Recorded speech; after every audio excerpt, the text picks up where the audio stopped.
संकल्प सादर करणार आहेत। राज्याचा अर्थसंकल्प आज सादर केला जातोय। या अर्थसंकल्पामधून सर्वसामान्यांना काय मिळणार, शेतकऱ्यांना काय मिळणार याकडे संपूर्ण महाराष्ट्राचं लक्ष लागलेलं आहे।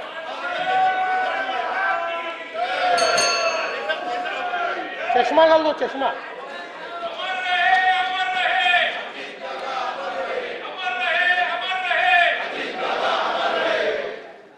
माननीय अध्यक्ष महोदय, मी आज या सभागृहासमोर सन 2026-27 या वर्षाचा अर्थसंकल्प सादर करण्याकरता उभा आहे।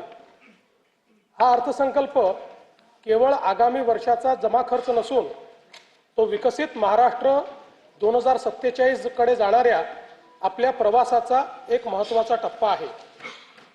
आपल्या सर्वांचे आराध्य दैवत युगपुरुष छत्रपती शिवाजी महाराज, धर्मवीर स्वराज्य रक्षक छत्रपती संभाजी महाराज, स्वराज्य जननी जिजाऊ माँसाहेब, छत्रपती राजश्री शाहू महाराज, महामानव डॉक्टर बाबासाहेब आंबेडकर, राजमाता पुण्यश्लोक अहिल्यादेवी होळकर, क्रांतिज्योती सावित्रीबाई फुले, साहित्यरत्न लोकशाहीर अण्णाभाऊ साठे या सर्व महामानवांना मी अभिवादन करतो।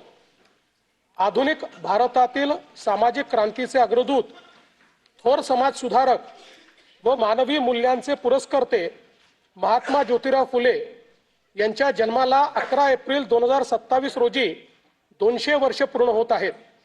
त्या निमित्ताने सन 2026-27 या वर्षात महात्मा फुले यांच्या कार्याचा गौरव करण्यासाठी एक समिती स्थापन करून विविध सामाजिक उपक्रम राबविण्यात येतील व त्यासाठी आवश्यक निधी उपलब्ध करून देण्यात येईल।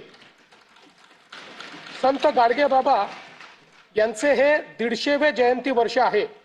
त्यानिमित्ताने संत गाडगेबाबा यांचे जन्मस्थळ, कर्मभूमी व अंतिम श्रद्धास्थान या ठिकाणांना एकत्रित जोडून संत गाडगेबाबा तीर्थक्षेत्र सर्किट विकसित करण्यात येईल।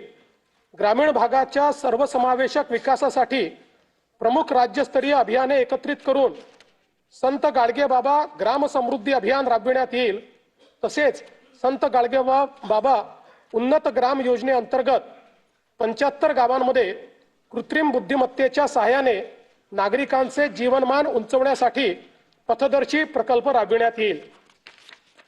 भारतरत्न डॉक्टर बाबासाहेब आंबेडकर यांच्या महाड, जिल्हा रायगड येथील चौदार तळे सत्याग्रहाच्या शताब्दी वर्षानिमित्त तेथील पायाभूत सोयी सुविधांकरता विकास आराखडा तयार करण्यात येईल। महात्मा फुले, संत गाडगेबाबा व डॉक्टर बाबासाहेब आंबेडकर या महामानवांच्या स्मृतीचे हे विशेष वर्ष लक्षात घेता सन 2026-27 हे वर्ष सामाजिक समता व समरसता वर्ष म्हणून साजरे करण्यात येईल।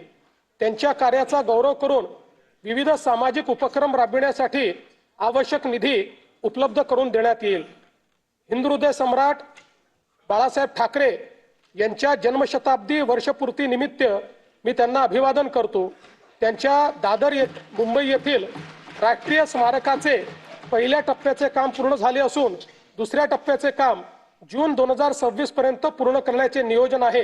तसेच त्यांच्या स्मृतीप्रित्यर्थ काही योजना देखील राज्य सरकार सुरू करणार आहे। त्याचं सविस्तर माहिती पुढे सांगण्यात येईल। कालच जगद्गुरु संत तुकाराम महाराज बीज सोहळा संपन्न झाला।